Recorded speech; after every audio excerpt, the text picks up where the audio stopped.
Hello बच्चों। आज हम केमिस्ट्री के क्लास में समपरासरी, अल्प परासरी और अति परासरी के विषय पे चर्चा करने वाले हैं। कल मैं क्लास में परासरण दाब क्या होता है, परासरण क्या होता है और अर्ध पारगम्य झिल्ली क्या होता है, पूरे डिटेल में मैंने आपको समझाया था। आज की मेरी क्लास आगे चलने जा रही है और सभी बच्चे दिमाग खोलकर वीडियो को देखें। पूरी तरह से पूरा कॉन्सेप्ट क्लियर होगा और आप लोग पढ़ाई कीजिए। अभी से डट के पढ़ाई कीजिए, दूर मत हटिए। चाहे केमिस्ट्री हो, चाहे फिजिक्स हो, चाहे मैथ हो, सब अच्छे से धुआंधार पढ़ाई कीजिए। मैं आपकी मदद करेंगे। हम पिछले क्लास में, कल के लेक्चर में मैं जो आपको दिया था, थोड़ा सा आपको मैं रिवीजन कराने की कोशिश कर रहा हूँ। रिवीजन में आता है हमारा जो पिछली क्लास थी,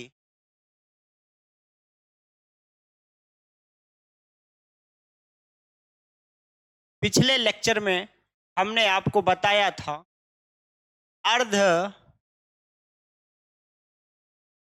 पारगम्य झिल्ली।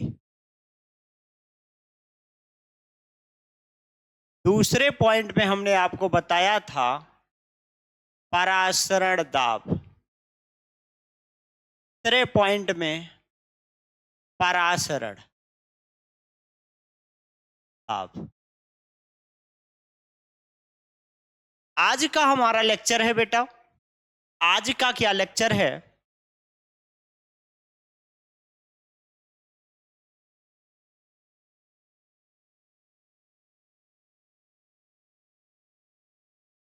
आज का हमारा लेक्चर है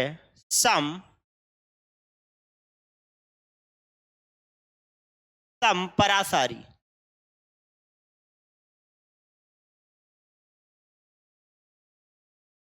समपरासरी। दूसरा है अल्प परासरी।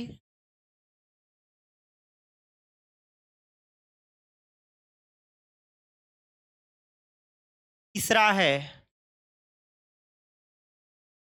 अति परासरी।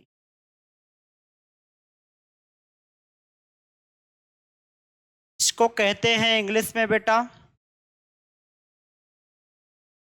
आइसोटोनिक। को कहा जाता है हाइपोटोनिक।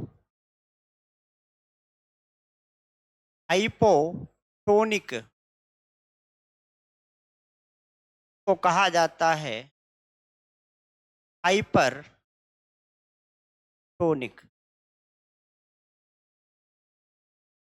तो आज के हम अपने इस क्लास में समपरासरी, अल्प परासरी और अति परासरी के बारे में बात भी करेंगे।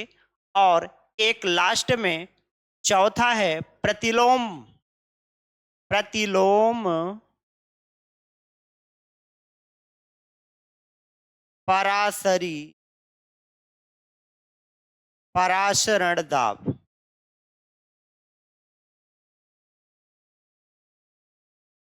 ये भी पढ़ेंगे। ठीक, आगे बढ़ा जाए। अब हम समपरासरी दाब होता क्या है, इसके बारे में हम चर्चा करेंगे। समपरासरी दाब क्या होता है, इसके बारे में हम चर्चा आप करेंगे। तो ये टॉपिक आप देख लिए। आगे मैं बढ़ता हूं। आप हेडिंग डालेंगे क्या? समपरासरी।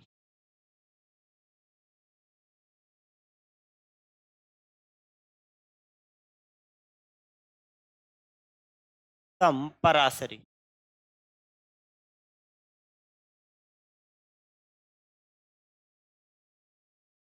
समपरासरी का मतलब होगा आइसोटोनिक। आइसोटोनिक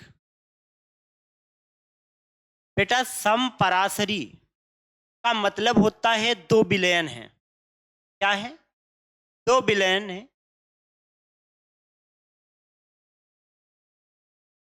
एक विलयन यहाँ पे है, एक विलयन यहाँ पे है। ये विलयन है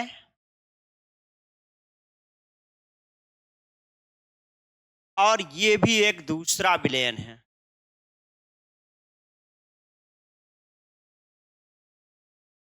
और इस विलयन में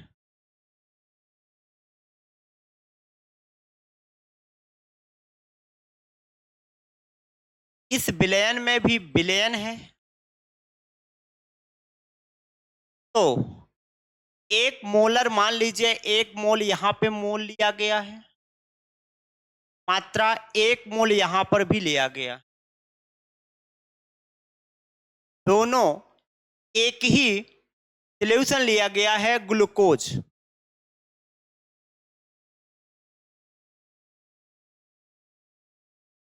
और यहां पर भी ग्लूकोज।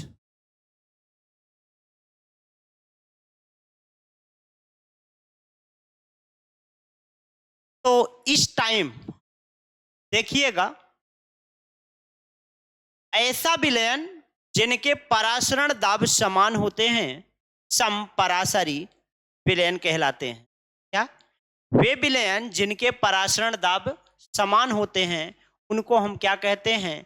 समपरासारी विलयन। समपरासरी विलयन किसको कहते हैं? जिनके परासरण दाब समान होते हैं। परासरण दाब क्या होता था बेटा? परासरण दाब उसको कहते थे वह अतिरिक्त दाब, विलयन की तरफ दी गई वह अतिरिक्त दाब जो परासरण की प्रक्रिया को रोक देता है। जो परासरण की प्रक्रिया को रोक देता है उसको हम परासरण दाब कहते थे। अब यहां पर क्या है? इसका परासरण दाब और इसका परासरण दाब दोनों क्या हो जाएं? दोनों अगर इक्वल हो जाएं तो उसको हम बोलते हैं क्या? उसको हम बोलते हैं समपरासरी। समपरासरी। जैसे हमने कहा ग्लूकोज के विलयन है, ग्लूकोज के हाइड्रोजन जो जल के अणु होते हैं, इसके जल के अणु इधर जाएंगे तो यहां पर देखेंगे इसके जल के अणु इधर जा रहे हैं, इसके भी जल के अणु इधर जा रहे हैं। किसी दिए गए टेम्परेचर पर, किसी दिए गए टेम्परेचर पर ये इसके जल के अणु इसमें जा रहे हैं, इसके जल के अणु इसमें जा रहे हैं, लेकिन इनका क्या है? दाब, समदाब का परासरण दाब दोनों का क्या है? इक्वल है। ठीक, तो आप परिभाषा ये बेटा लिख सकते हो। क्या परिभाषा ये लिख सकते हो? वे विलयन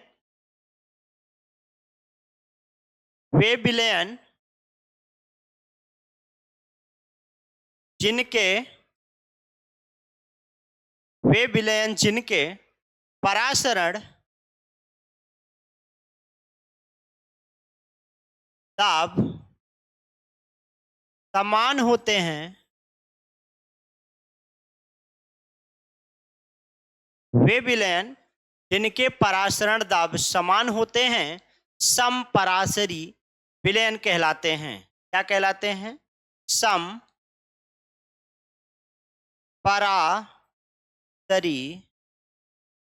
विलयन कहलाते हैं।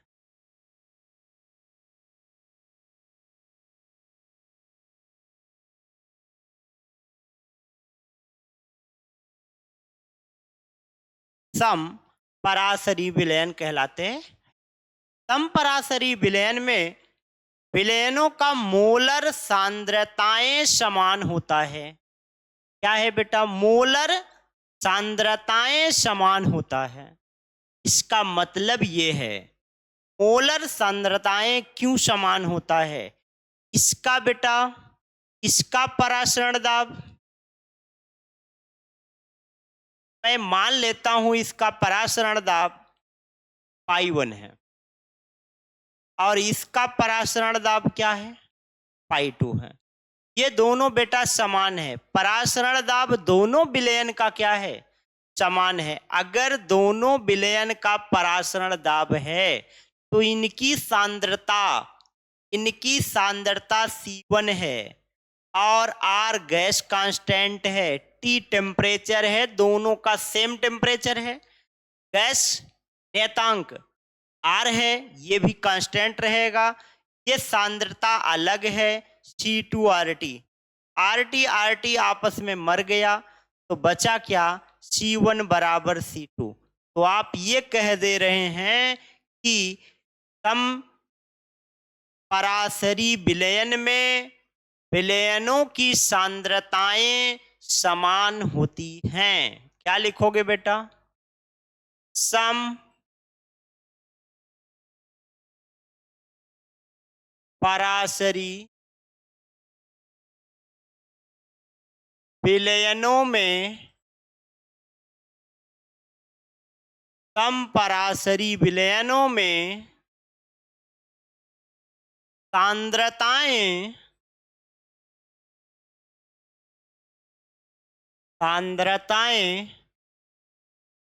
एक समान होती हैं।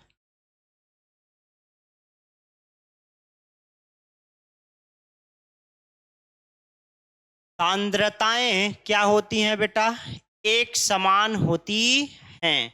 अब यहाँ पे हमने आपको सांद्रता का फार्मूला बताया था। जैसे यहाँ पे C1 बराबर C2 ये सांद्रता है, तो C1 के स्थान पे आप बेटा लिख सकते हो, बताए थे मोल बटे आयतन। इसमें भी मोल बटे आयतन।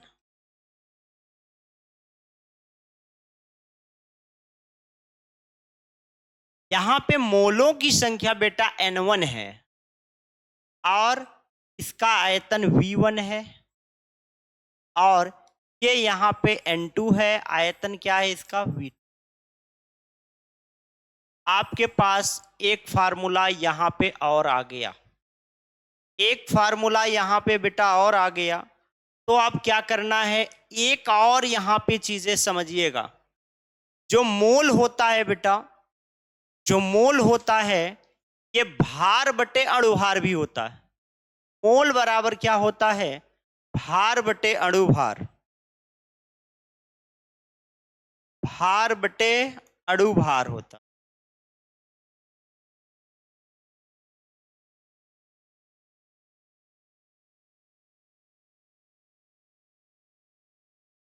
भार बटे अणुभार।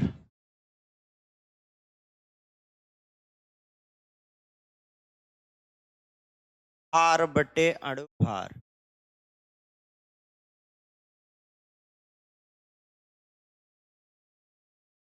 यहां पे हम लिख सकते हैं बेटा, मोल बराबर, ये मोल है, मोल बराबर होता है भार बटे अणुभार। यहां क्या लिख सकते हैं, भार ये W1 होगा बटे अणुभार इसका M1 होगी। आयतन V1 लिखा है, W2 ये भार हो गया और M2 अणुभार हो गया इसका, और आयतन V। ये चीजें याद रख लिएगा। सम परासरी क्या होता है इसके विषय में हमने बताया, जिनकी सांद्रताएं, वे दो विलयन जिनकी सांद्रताएं एक समान होती हैं, सम परासरी विलयन कहलाते हैं, परासरी विलयन कहलाते हैं। ऐसा भी समझ सकते हो कि वे विलयन जिनके परासरण दाब समान होते हैं समपरासरी कहलाते हैं। ठीक है, इसके लिए जो फार्मूले आए हमने फार्मूले का डेरिवेशन करा दिया। अब देखिएगा इसकी कुछ शब्दावलियों पर हम चर्चा कर देते। इसकी शब्दावलियां क्या हैं, जैसे यहाँ पे शब्दावलियां आई थी, ये फार्मूला आया था मेरा W1 अपान M1 V1, W2 अपान M2 V2। यहाँ पे W1 क्या है, पहले तो N1 मिला था और 1, और जहां पूरे की शब्दावली को समझ लिख लो, C1 तथा C2। C1 और C2 क्या है बेटा, विलयनों का मोलर सांद्रता।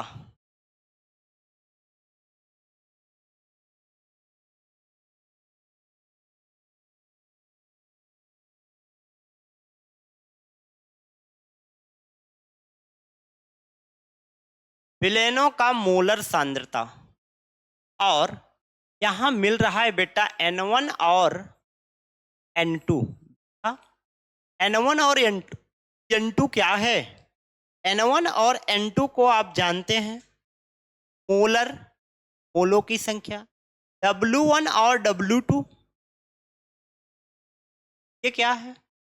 W1 और W2 ये भार हैं। क्या है? इसके भार हैं, विलेय के भार हैं। कौन से? विलेय, जो आप मिला रहे हो उसके भार हैं। M1 और M2 ये अणुभार हैं। ये अणुभार किसके होंगे बेटा? विलेय जो मिला रहे हो, विलेयों की अणुभार। और कुछ बाकी है बेटा? हाँ, V1 तथा V2 ये किसके हैं? आयतन हैं, विलयनों के आयतन। ये है विलयनों के आयतन। ठीक, इतनी बात आपको यहां पर बेटा लिखना है और अच्छे से समझना।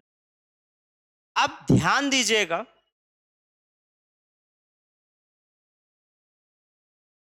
यहां पर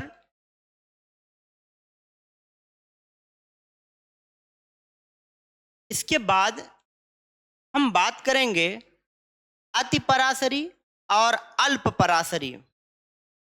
अति पराशरी और अल्प पराशरी, इसमें क्या होगा?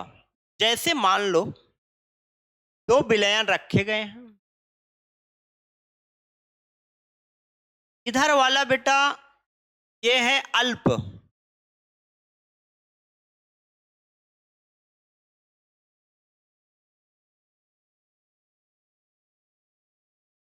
अल्प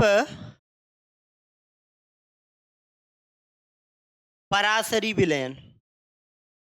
तो पहले आप ये ऐसा समझ लो, वे विलयन, दोनों में से वे विलयन जिनका परासरण दाब कम होता है उसको बोलते हैं अल्पसरी। जैसे इस बात को ऐसे बेटा लिख सकते हो, जैसे मान लो π1 की वैल्यू ज्यादा है π2 की।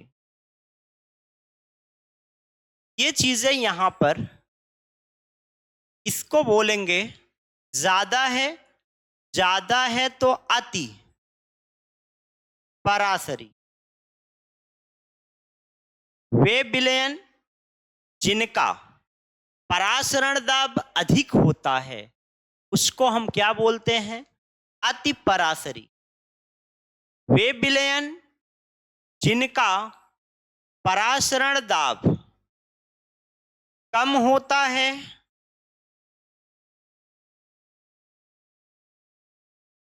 उसका नाम होता है अल्प पराशरी। अल्प पराशरी जिनका परासरण दाब कम होता है, अल्प पराशरी। जिनका परासरण दाब अधिक होता है, अति पराशरी कहलाता है। क्या इतनी बातें आप समझ पाए? इतनी बातें आपको समझ में आया या नहीं? दोनों विलयनों में से जिस विलयन का परासरण दाब कम होता है, ऐसे लिखोगे, दोनों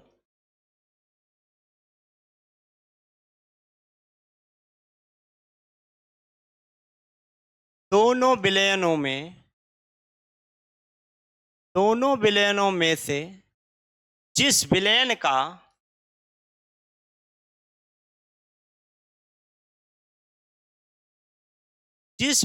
का परासरण दाब कम होता है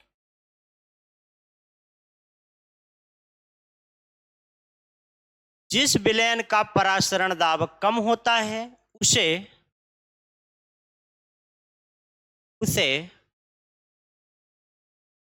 अल्प अल्प पराशरी विलयन कहलाता।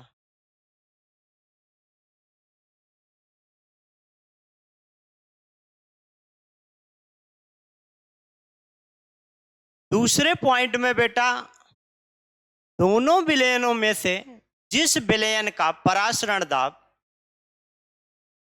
दोनों विलयनों में से जिस विलयन का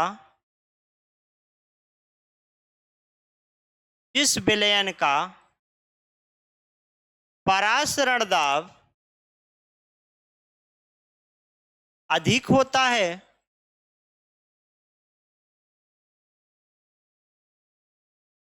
उसे अति पराशरी कहते हैं।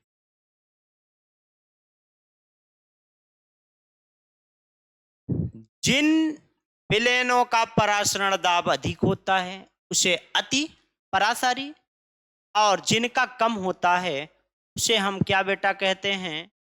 उसे हम अल्प पराशरी कहते हैं। एक बात और ध्यान देना, तीसरे पॉइंट में हम लिख सम पराशरी, क्या सम पराशरी विलयनों में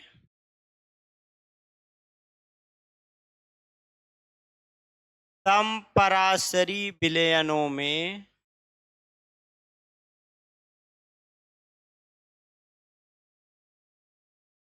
परासरण नहीं होता है, नहीं होता है।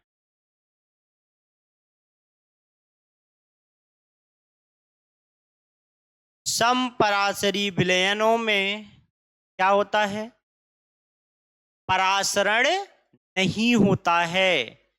उदाहरण के लिए अगर हम बात करें, रुधिर कोशिकाएं में उपस्थित द्रव का परासरण दाब सोडियम क्लोराइड के 0.9% विलयन के समान होता। रुधिर कोशिकाओं में उपस्थित द्रव, रुधिर कोशिकाओं में उपस्थित, इसके बेटा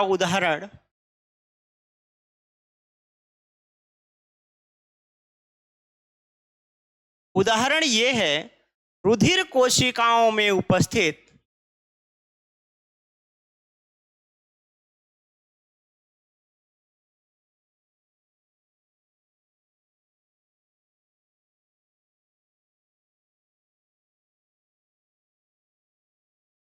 रुधिर कोशिकाओं में उपस्थित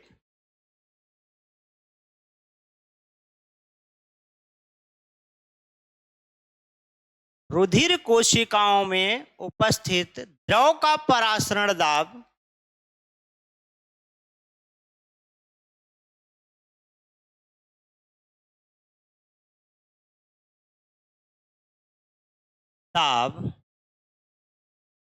सोडियम क्लोराइड के 0.9% 0.9% विलयन के समान होता।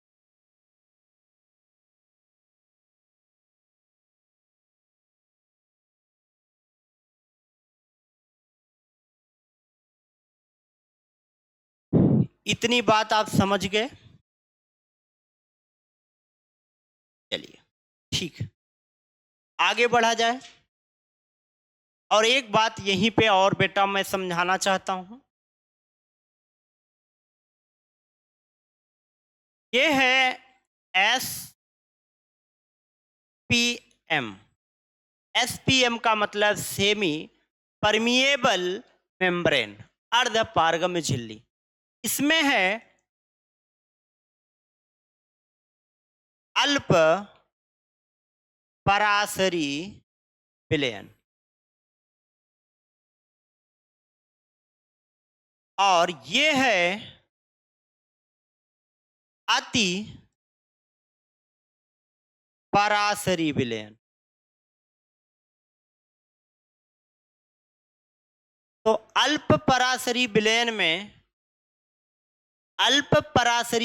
में विलायक ज्यादा होते हैं।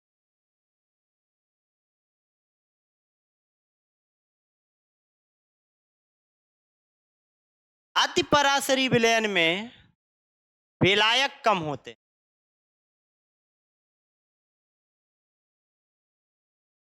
ये कॉन्सेप्ट बेटा समझ में नहीं आया।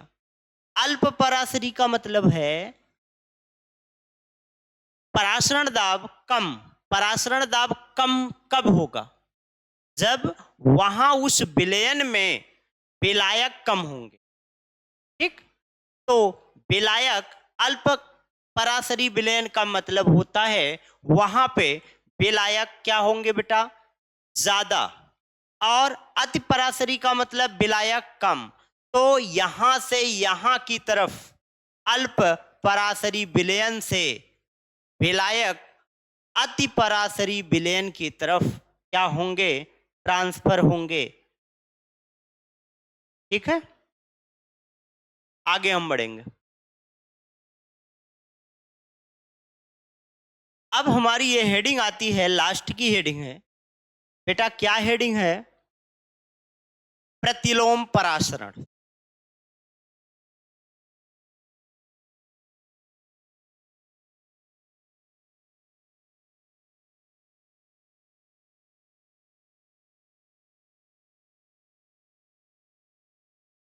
प्रतिलोम रिवर्स ऑस्मोटिक। रिवर्स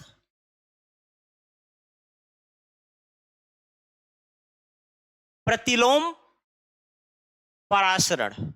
ये प्रतिलोम पराशरण होता क्या है, पहले इस बात को हमें समझना है। हमने आपको एक फिगर बनाए हुए थे।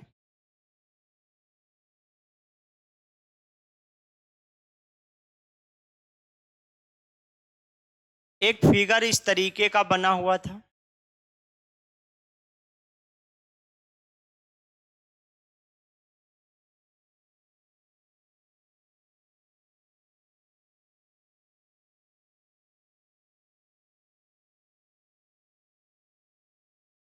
ये फिगर है और इसमें एक अर्ध पारगम झिल्ली यहां पे लगी हुई थी।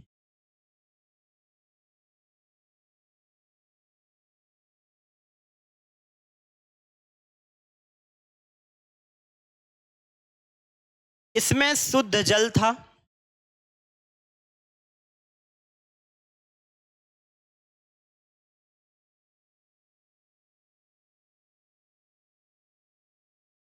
इसमें शुद्ध जल था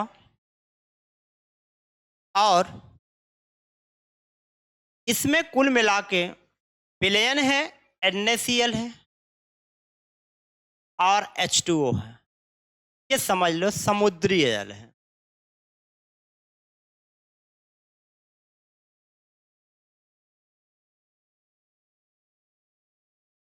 यहां से बेटा प्रेशर बढ़ाया जाता, पिस्टन लगा था।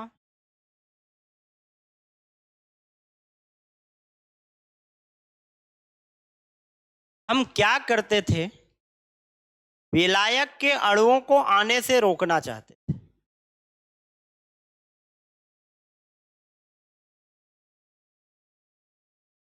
पराशरण को रोकने के लिए विलयन की तरफ लगाया गया दाब क्या कहलाता था?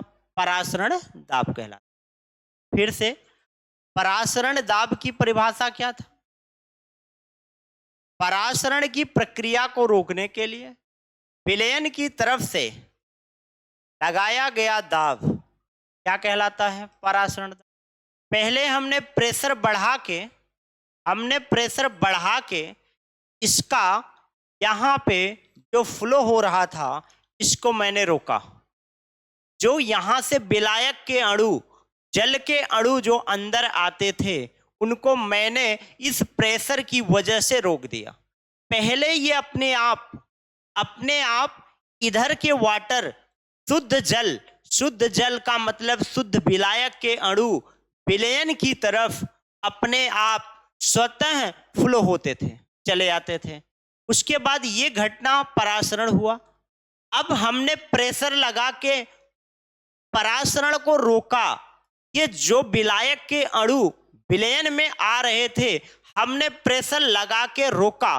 जब प्रेशर लगा के रोक दिया तो उसके बाद परासरण दाब से अधिक और दाब लगाया। परासरण दाब से और ज्यादा अधिक जब दाब लगाया तो ये जो फ्लो विलायक के अणु विलयन की तरफ कर रहे थे, अब वो विलयन के वाटर कहाँ जाने लगे बेटा? विलयन के अणु ये जाने लगे कहाँ? विलयन के अणु जाने लगे कहाँ? ऐसे पहले जा रहे थे। अब हमने प्रेशर बढ़ाया और ये प्रेशर क्या हुआ? ये प्रेशर जो हुआ परासरण दाब से और अधिक बढ़ा दिया। जब परासरण दाब हुआ तो ये क्या हुआ? विलायक के अणु विलयन की तरफ नहीं आ रहे थे। शुद्ध जल के अणु, शुद्ध जल जो है समुद्री जल की तरफ नहीं आ रहा था। अब हमने परासरण दाब से और अधिक कर दिया। तो ये जब और अधिक कर दिया तो क्या हुआ? जब और अधिक कर दिया तो यहाँ पर ये विलायक के अणु इस तरीके से मोशन करने लगे। मतलब यहाँ पर विलयन से समुद्री जल से इस तरफ शुद्ध जल की तरफ क्या होने लगे? अणु जाने लगे। इसका मतलब यहाँ से